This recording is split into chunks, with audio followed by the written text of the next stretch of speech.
I mean, there was one amateur astronomer that noticed, imaged it, and you could see it going 1 million kilometers away from the object.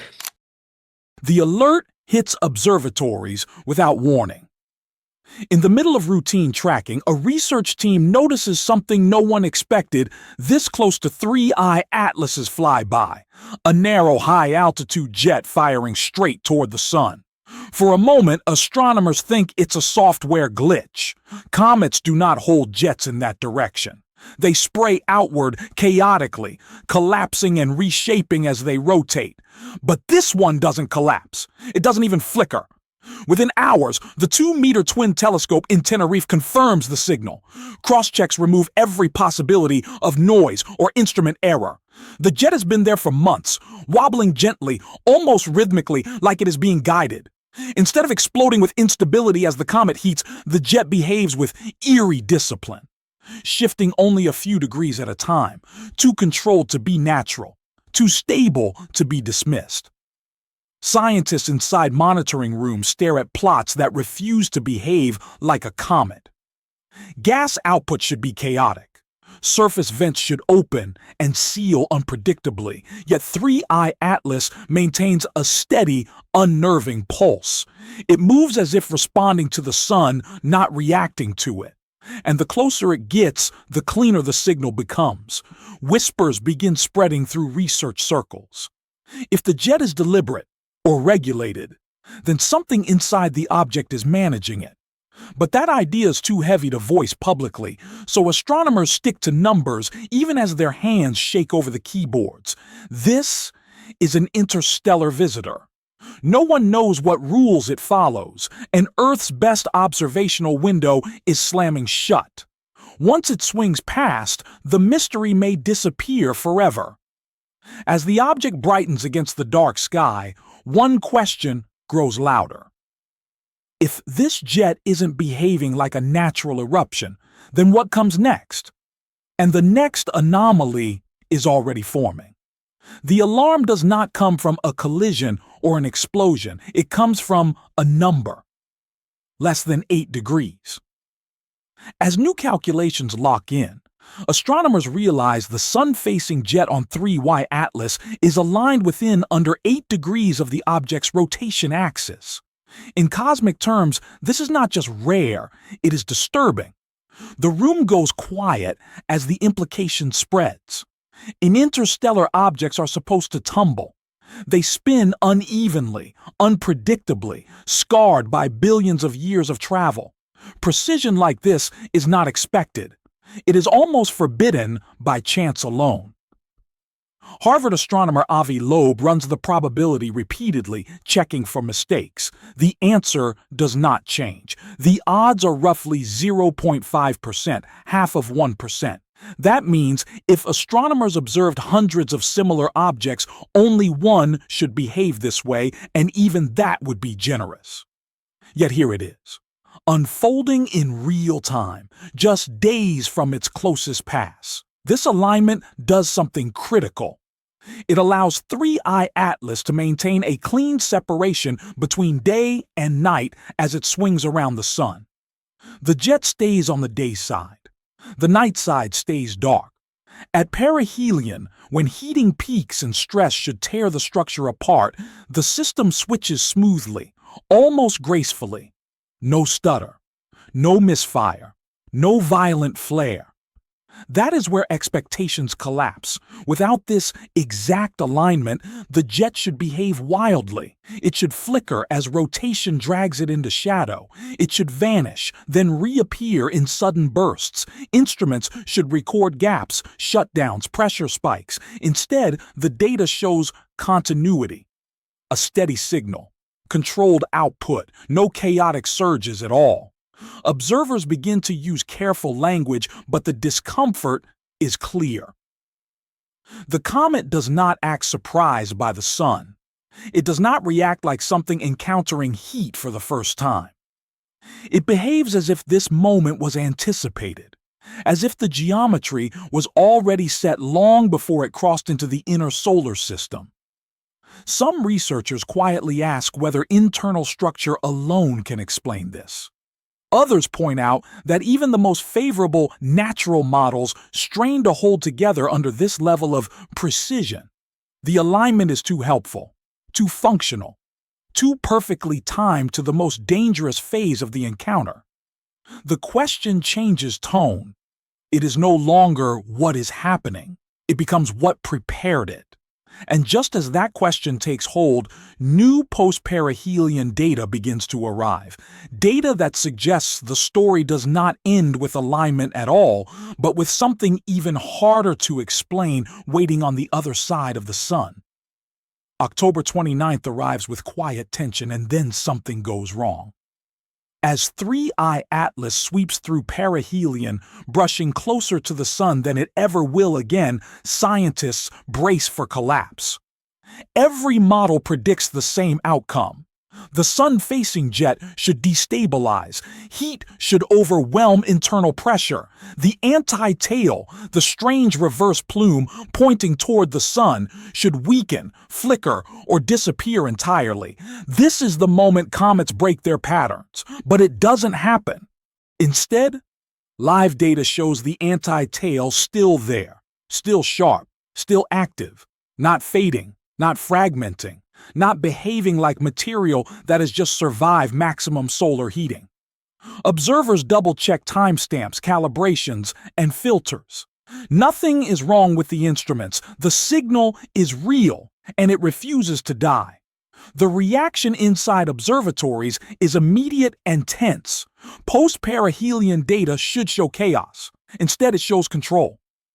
The anti-tail holds its structure as if it anticipated the sun's closest strike, as if it was built to endure it. For an interstellar object already behaving strangely, this crosses a new line. To make the numbers work, astronomers are forced into an uncomfortable assumption. They propose that, at the exact moment of perihelion, a brand new volatile pocket ignites at the opposite pole of the object. A hidden reservoir of ice, untouched until now, suddenly activates with perfect timing. It's the only way to keep the anti-tail alive under known physics. But the math barely holds. The scenario demands extreme internal precision. The pocket must be positioned just right. Its composition must be finely balanced. Its activation must occur within a narrow window measured in hours, not days. One mistimed release, and the anti-tail collapses. One structural flaw, and the signal vanishes. Nature almost never operates with that level of accuracy, and yet the anti-tail persists. This forces a darker question into the conversation, one scientists avoid saying out loud. What if the outflow isn't random at all? What if the material is being redirected after perihelion, not by chance, but by structure?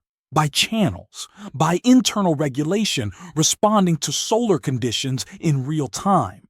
There is no proof, no direct confirmation, but the behavior is now documented, time-stamped, and peer-witnessed. An interstellar object has passed the sun and behaved as if it knew exactly what would happen next. As October 29th fades into archived data, one truth settles in.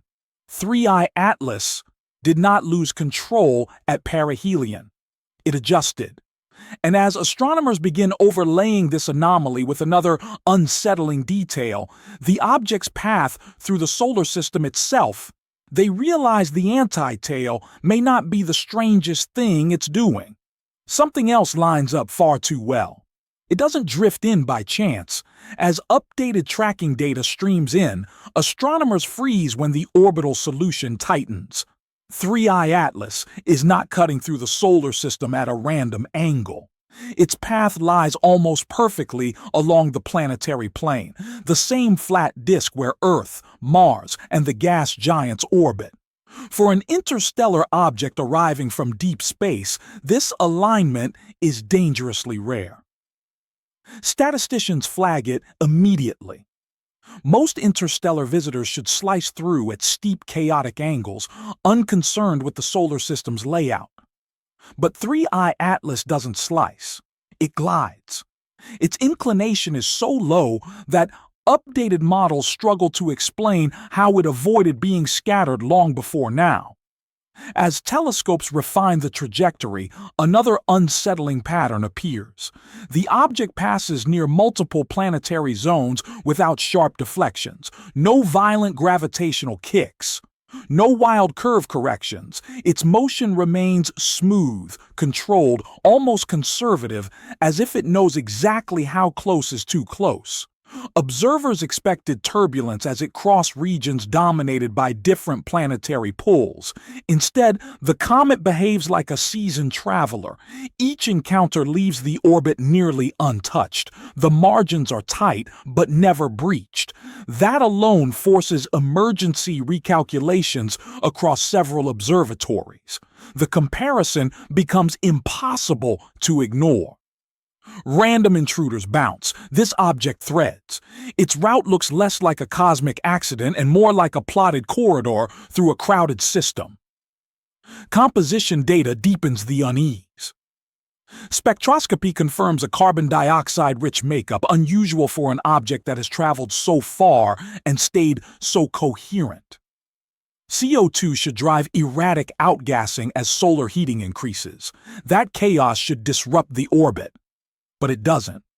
Instead, the outflow appears balanced, enough to stay active, not enough to destabilize the path. That balance should not exist by chance at this scale. Not with this speed, not with this geometry. Scientists avoid loaded words in official briefings, but privately, the questions sharpen. Is the trajectory being modified mid-flight? Is the object responding to the system rather than simply passing through it? The clock keeps moving. With each new data point, the window for close observation narrows. Soon, 3i Atlas will cross the point where small corrections become invisible forever. What worries astronomers most is not what they see, but what they may already be too late to detect. Because if this path is intentional, the next anomaly won't be orbital. It will be active. The moment the data stacks up, the conversation shifts and the room goes quiet. Harvard astronomer Avi Loeb introduces a possibility no one wants to voice, but no one can dismiss anymore. A jet aimed directly toward the sun is not just strange, it is useful. Such an orientation could act as a shield, deflecting micrometeorites as the object plunges through the inner solar system at extreme speed. But shielding is only half the problem. The same configuration could also generate controlled force, propulsion. The idea lands hard. A sun-facing jet is exactly where exhaust would be placed if an object wanted to survive and maneuver near the sun. The physics only deepens the unease. Natural jets are sloppy. They flare, sputter, and shut down as surface ice fractures under heat. But this jet holds. It remains narrow. It stays aligned. It behaves as if it knows where the sun will be, not where it is now. In spacecraft design, exhaust is often aimed sunward to balance pressure, protect sensitive structures, or fine-tune trajectory without wild course changes. That same logic fits the data uncomfortably well. No one claims it is technology, but the behavior refuses to rule it out. Then comes the most dangerous problem of all: blindness. As 3i Atlas raced through perihelion, no telescope captured high-resolution images at the exact angles needed to confirm the jet's direction and structure. The critical moment passed in glare and geometry. Now scientists are left reconstructing intent from motion alone. Spectroscopy may still save them if the jet's material shows clean signatures of known ices or gases, but time is running out. If the spectrum doesn't match expectations, there will be no rewind button. The evidence window is closing fast, and the next phase begins with a single, terrifying question: what will the data say when the object is already leaving? The countdown begins with a shock scientists can't ignore. 3i Atlas is already pulling away, its velocity climbing as solar gravity loosens its grip. Every new data frame confirms the same brutal truth. The window is closing faster than predicted. Instruments that waited too long will get nothing. This is the last phase where answers are even possible. Across observatories, urgency replaces debate. Spectroscopic teams rush to lock onto the sun-facing jet before it fades into distance. The goal is simple, but terrifyingly fragile. Identify what the jet is made of. If it's water ice or carbon dioxide, existing comet models might survive. If it's something else, those models collapse instantly. The pressure is immense because this jet is not behaving like normal outgassing. Its stability, alignment, and persistence demand a clean chemical signature. Scientists expect chaotic emission lines. Instead, early previews suggest narrow discipline bands, signals that refuse to spread the way heated ice should. That discrepancy sets off quiet alarms in research groups watching live feeds. There are no backups, no second passes, no chance to reposition telescopes later. Once 3I Atlas crosses a certain distance, its jet becomes unreadable noise. The object will still exist, but its secrets will be gone. Locked inside a shrinking point of light racing toward interstellar dark, this moment is now being described internally as a rehearsal, not a drill. A test under real cosmic pressure, how fast humanity can coordinate, how calmly it can interpret anomalies, how well it can tell the difference between rare physics and something entirely new. Because what's at stake goes far beyond this single object. Interstellar visitors are no longer theoretical. They are real, measurable, and unpredictable. The response to 3I Atlas will quietly set protocols for the next one. How early warnings are issued, how data is shared, and how much uncertainty is tolerated before action is taken. Some researchers are openly worried that critical signals may already be slipping through unnoticed, a misclassified emission line, a filtered anomaly dismissed as noise, a decision made too conservatively because the implications feel too extreme. History shows this pattern again and again. The most important clues are often the easiest to explain away.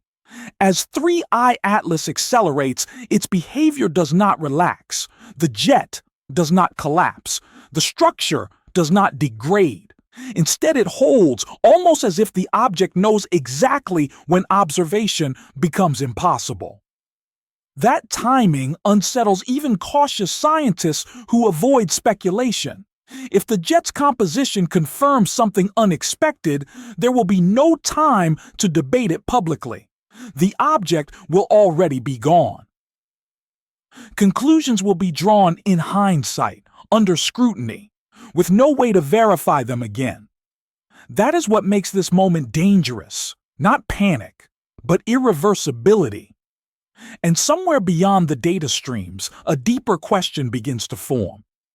If this object was only passing through, why does it feel like it was testing the system too? Because the next interstellar arrival will not wait for humanity to be ready.